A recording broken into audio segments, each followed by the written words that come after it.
In the quaint coastal town of Waverly Cove, Oregon, where the Pacific winds whispered secrets through towering pines, a tragedy was about to unfold that would shatter the community's tranquil facade. The year was 2018, and as summer break approached, the local high school buzzed with excitement for upcoming graduations and new beginnings. But for 17-year-old Zoe Hawthorne, the future held a darkness no one could have predicted. Waverly Cove was a picturesque town of about 8,000 residents, known for its rugged coastline, artisanal seafood restaurants, and tight-knit community, the kind of place where everyone knew their neighbors, and doors were often left unlocked. The Hawthorne family had lived there for generations, running a successful local bookstore that doubled as a cozy cafe. Zoe was a bright, ambitious student with fiery red hair and a constellation of freckles across her nose. She was known for her quick wit and artistic talent, often spending hours sketching the local landscapes or creating intricate portraits of her classmates. Her best friend since childhood was Lily Chen, whose parents owned the popular Chen's Seaside Sushi downtown. Lily was Zoe's opposite in many ways, quiet, studious, with a graceful demeanor that seemed to float through the hallways of Waverly Cove High. Her long black hair and delicate features turned heads wherever she went, though she seemed oblivious to the attention. The girls had been inseparable since elementary school, their differences complementing each other perfectly, or so it seemed. As their senior year progressed, a subtle shift occurred in their relationship. Zoe began to view Lily with a new intensity, her feelings evolving from friendship to something deeper, more complex. She found herself mesmerized by the way sunlight played on Lily's hair, the gentle curve of her smile, the melodic sound of her laughter. Zoe's sketchbook filled with secret drawings of Lily, each stroke of pencil a confession of her growing desire. But Lily remained blissfully unaware of her friend's internal struggle. Her attention was increasingly focused on Noah Anderson, the charming new transfer student who had quickly become the most sought-after boy in school. Noah, with his sun-bleached hair and easy smile, had taken an immediate interest in Lily, much to Zoe's dismay. As spring bloomed in Waverly Cove, so did the romance between Lily and Noah. Zoe watched from the sidelines, her heart fracturing with each shared glance. Each gentle touch between the couple, she masked her pain with forced smiles and feigned excitement for her friend's newfound happiness, all while a storm of jealousy and resentment brewed within her. Zoe's behavior began to change subtly. She became withdrawn, snapping at her parents over minor issues and spending more time alone in her room. Her artwork took on a darker tone, filled with shadowy figures and turbulent seascapes. Her teachers noticed a drop in her usually stellar grades, but attributed it to typical senior year stress. One balmy evening in late May, everything came to a head. The senior class was celebrating at a bonfire on Driftwood Beach, a secluded stretch of coastline just outside town. The night air was filled with laughter, music, and the crackling of flames. Zoe arrived late, her eyes immediately seeking out Lily in the crowd. She found her friend wrapped in Noah's arms, their silhouettes backlit by the bonfire as they swayed to the music. Something snapped inside Zoe at that moment. She marched over to the couple, her face a mask of barely contained fury. "Lily, can I talk to you for a second?" Zoe's voice was tight, strained. Lily, noticing her friend's distress, immediately agreed, following Zoe away from the party and towards the darkened shoreline. As they walked, Zoe's mind raced. This was her chance to confess her feelings, to make Lily understand the depth of her love. But as she turned to face her friend, the words caught in her throat. Lily's concerned expression, her beauty illuminated by the distant firelight, only intensified Zoe's turmoil. "What's wrong, Zoe? You've been acting strange lately. Is everything okay?" Lily's gentle inquiry was the final straw. Zoe surged forward, pressing her lips against Lily's in a desperate, passionate kiss. For a moment, the world stood still. Then Lily pushed her away, confusion and shock written across her face. "Zoe, what are you doing?" "I don't. I'm with Noah. I thought you knew that." The rejection hit Zoe like a physical blow. She stumbled backward, her vision blurring with tears. "But I love you. Lily, I've always loved you." How can you not see that Lily's expression softened with pity, which only fueled Zoe's anger? "I'm sorry, Zoe, I had no idea. You're my best friend, but I don't feel that way about you. I love Noah." Something dark and primal awoke in Zoe at those words. Without thinking, she lashed out, shoving Lily hard. Lily, caught off guard, lost her footing on the uneven sand. She fell backward, her head striking a large piece of driftwood with a sickening crack. Lily lay motionless on the sand, a dark stain spreading beneath her head. Zoe stood frozen, the reality of what she'd done slowly sinking in. The sounds of the party seemed distant now, muffled by the roaring in her ears. In a panic, Zoe dragged Lily's body towards the water's edge. The incoming tide would wash away the evidence, she thought wildly. As she pushed her friend's lifeless form into the surf, Zoe was seized by a moment of clarity. This was Lily, her best friend, the girl she loved. What had she done? But it was too late. The ocean currents were already pulling Lily away. Zoe watched, numb with shock, as the waves carried her friend's body out to sea. Then, moving as if in a trance, she made her way back to the bonfire. The party was still in full swing, oblivious to the tragedy that had just unfolded. Zoe slipped through the crowd, avoiding eye contact. She found Noah, still waiting where Lily had left him. "Hey, where's Lily?" he asked, a note of concern in his voice. Zoe forced herself to meet his gaze, summoning every ounce of acting skill she possessed. She wasn't feeling well.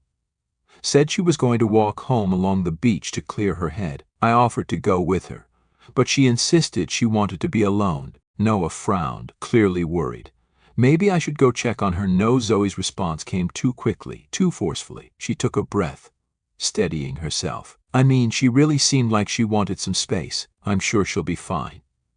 You know how she gets sometimes. Noah nodded reluctantly, and Zoe felt a small surge of relief. But as she made her excuses and left the party, the weight of what she'd done settled over her like a shroud. She walked home in a daze, her mind replaying the events of the evening in a horrifying loop. The next morning, Waverly Cove awoke to the news that Lily Chen was missing. Her parents, frantic with worry, had called the police when she failed to return home from the party. As word spread, a search party was quickly organized. Volunteers combed the beaches and forests around town, calling Lily's name and searching for any sign of the missing girl. Zoe joined the search, her guilt and fear driving her to participate. She watched as divers scoured the coastline where she had pushed Lily's body into the waves. Each moment was agony, torn between the hope that Lily would somehow be found alive and the terror of her crime being discovered. As days passed with no sign of Lily, the mood in Waverly Cove grew somber. Yellow ribbons appeared on trees and lampposts throughout town,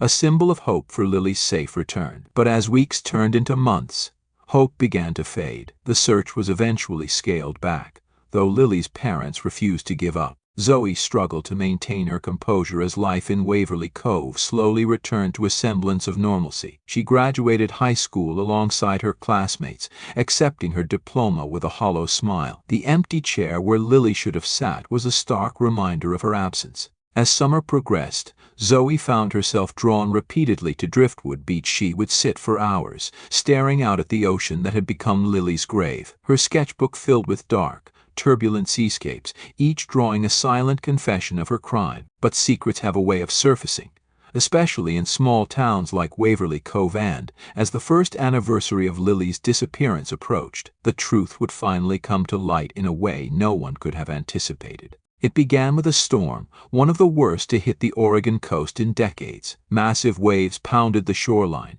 reshaping beaches and unearthing long-buried secrets. As the tempest subsided, a group of volunteers cleaning debris from Driftwood Beach made a grisly discovery. Tangled in a mass of kelp and driftwood was a human skull, bleached white by sun and salt. The volunteers, horrified, immediately called the police. Detective Marcus Reeves, who had led the initial investigation into Lily's disappearance, arrived on the scene within minutes. As forensic teams carefully excavated the area, more bones were uncovered. It didn't take long for the remains to be identified as Lily Chen's. The discovery sent shockwaves through Waverly Cove, reopening old wounds and reigniting the investigation that had gone cold. Detective Reeves, a seasoned investigator with salt and pepper hair and piercing blue eyes, threw himself back into the case with renewed vigor. He re-interviewed everyone who had been at the bonfire that night, paying particular attention to any details that might have been overlooked in the initial investigation. Zoe, hearing the news of Lily's remains being found, fell into a state of panic. She had convinced herself that the ocean had hidden her crime forever.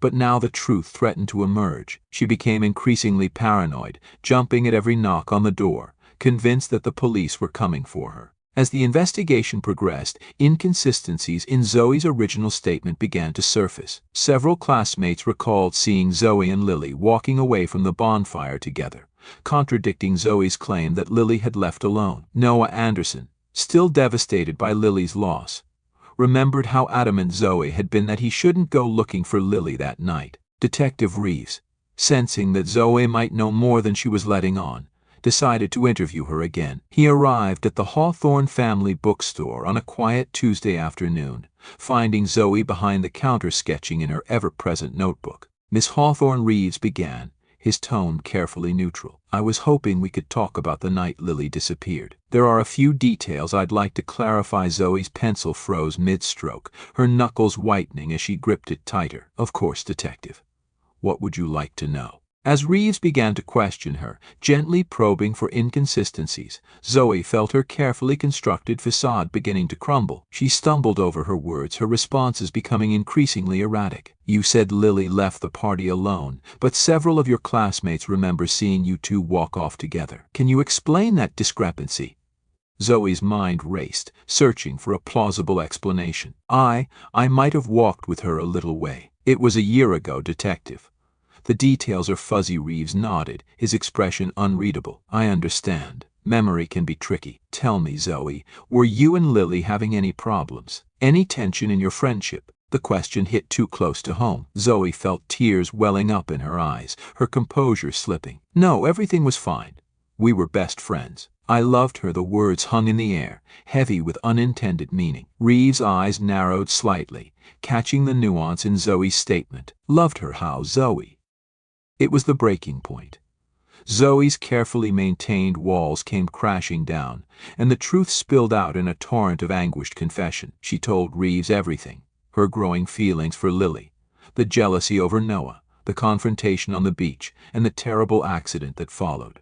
As Zoe's story unfolded, Reeves listened with a mixture of shock and sympathy. When she finished, tears streaming down her face, the detective gently placed her under arrest. The bookstore, once a haven of literature and quiet conversation, now echoed with the sound of handcuffs clicking into place. News of Zoe's arrest spread through Waverly Cove like wildfire. The community, which had rallied around the Hawthorne family during Lily's disappearance, now reeled from the betrayal. How could Zoe, a girl they had watched grow up, be capable of such a thing? The Chen family, finally having closure but devastated by the circumstances, withdrew from public life. The sushi restaurant that had been a town staple for years closed its doors, a stark reminder of the tragedy that had befallen their family. As the case moved towards trial, Waverly Cove became the center of a media storm. News vans lined the streets, reporters accosting locals for quotes and insights into the town's dark secret. The story of the jealous teenager who killed her best friend over unrequited love captured national attention, spawning countless true crime podcasts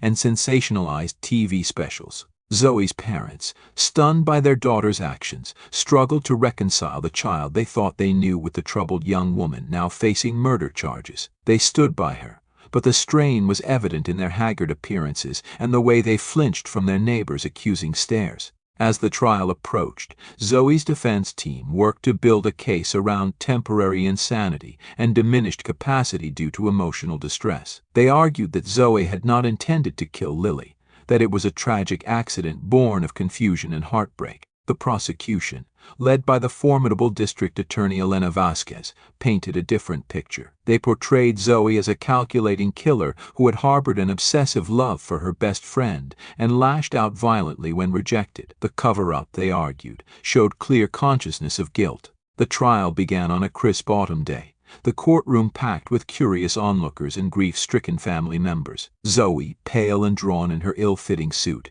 seemed a shadow of the vibrant girl she had once been. Over the next 2 weeks, a parade of witnesses took the stand. Classmates recounted the events of the bonfire, each testimony another nail in the coffin of Zoe's initial story. Forensic experts detailed how Lily's injuries were consistent with a fall, but also noted signs of a struggle that suggested she had been pushed. Noah Anderson's testimony was particularly damning. He spoke of Zoe's odd behavior that night, the forceful way she had dissuaded him from looking for Lily. His voice broke as he described his last moments with Lily, the plans they had made for the future that would never come to pass. But it was Detective Reeves' account of Zoe's confession that truly sealed her fate. He recounted her words in painstaking detail, painting a vivid picture of a young woman consumed by jealousy and unrequited love. Zoe herself took the stand, her testimony a mix of remorse and desperation. She sobbed as she described her feelings for Lily, the moment of madness that had led to the fatal push. "I never meant to hurt her," Zoe cried, her words echoing in the hushed courtroom. "I loved her. I just wanted her to love me back." As the trial neared its conclusion, the town of Waverly Cove held its collective breath. The case had reopened old wounds and exposed the dark undercurrents that could exist even in the most picturesque of communities.